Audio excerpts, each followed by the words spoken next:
వర్గీకరణ కోరుతూ సుప్రీంకోర్టును ఆశ్రయించారు ఎంఆర్పీఎస్. అలాగే పంజాబ్ ప్రభుత్వం కూడా దీనిపైనైతే వర్గీకరణ కోర్టు కూడా కేసులు వేయడం జరిగింది. ఈ నేపథ్యంలో గతంలో 3 రోజుల పాటు దీనిపై వాదనలు జరిగాయి. ఈ రోజు దానికి సంబంధించి కూడా సంచలన తీర్పునిచ్చింది సుప్రీంకోర్టు. 6:1 మెజార్టీతో తీర్పు అయితే వెల్లడించింది సుప్రీం ధర్మాసనం కూడా. ఎస్సీ ఎస్టీ వర్గీకరణ సుప్రీం గ్రీన్ సిగ్నల్ ఇచ్చింది. దీనికి సంబంధించి జస్టిస్ త్రివేది మినహా 6 సభ్యుల ధర్మాసనం అయితే తీర్పునివ్వడం జరిగింది. ఉపవర్గీకరణకు రాష్ట్ర ప్రభుత్వాలకు అధికారం ఉందంటూ తీర్పును సంచలనమైనటువంటి తీర్పునిచ్చింది. వర్గీకరణపై సుప్రీంకోర్టును ఆశ్రయించింది పంజాబ్ ప్రభుత్వం. అలాగే తెలుగు రాష్ట్రాలకు సంబంధించి కూడాను మాదిగ రిజర్వేషన్ పోరాట సమితి కూడాను దీనిపై పోరాటం చేస్తూ ఉంది.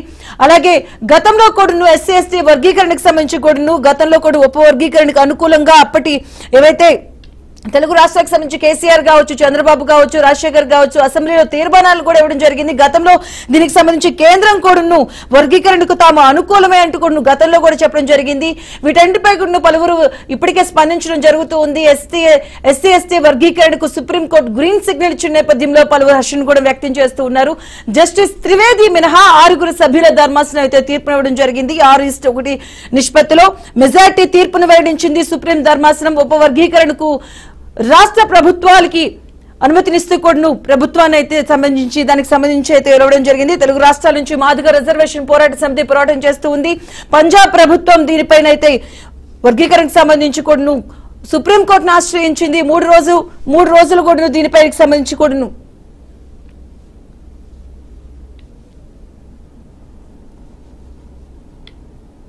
రైట్గా ఎస్సీ ఎస్టీ వర్గీకరణపై సుప్రీంకోర్టు సంచలన తీర్పునిచ్చింది. దీనిపై స్పందించడానికి మనతో పాటు బస్నూరు రవీందర్ హెచ్సియు గెస్ట్ ఫ్యాకల్టీ ఉన్నారు. Good morning sir. Good morning అండి. సో ఈ రోజు సంచలనమైనటువంటి తీర్పు ఇవ్వడం జరిగింది. దీనిపైన మీ అభిప్రాయం ఏంటండి? ఈ తీర్పు అనేది చాలా సులభంగా వచ్చిందేం కాదు. దీని వెనకాల 3 దశాబ్దాల పాటు ముఖ్యంగా మన తెలుగు రాష్ట్రాల్లో ఎంఆర్పీఎస్ మాదిగ రిజర్వేషన్ పోరాట సమితి చేసినటువంటి మహోన్నతమైన పోరాటం ఉంది. దాని ఫలితంగా ఒత్తిడి మేరకు గతంలో అనేక మంది ముఖ్యమంత్రుల మీద చేసిన ఒత్తిడి అయితేమి అనేక పోరాటాల వల్ల ఈ రకమైన ఫలితం వచ్చిందని మేము భావిస్తా ఉన్నాం. అయితే దీంట్లో ఒక మెలిక కూడా మనకు ఉంది.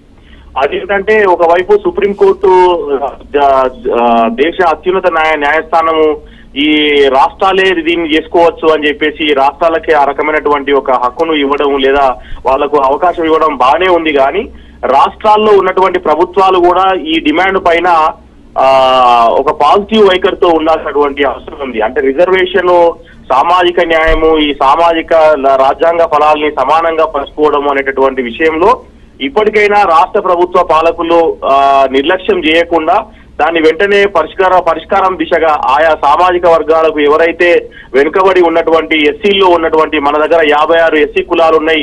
ఈ 56 ఎస్సీ కులాల్లో ఉన్నటువంటి వాళ్ళల్లో ఎవరికి ఇంకా సంక్షేమ ఫలాలు అందట్లేదో వాళ్ళకి వర్గీకరణ ద్వారా న్యాయం జరుగుతుంది అని చెప్పేసి మేము బలంగా నమ్ముతా ఉన్నాం.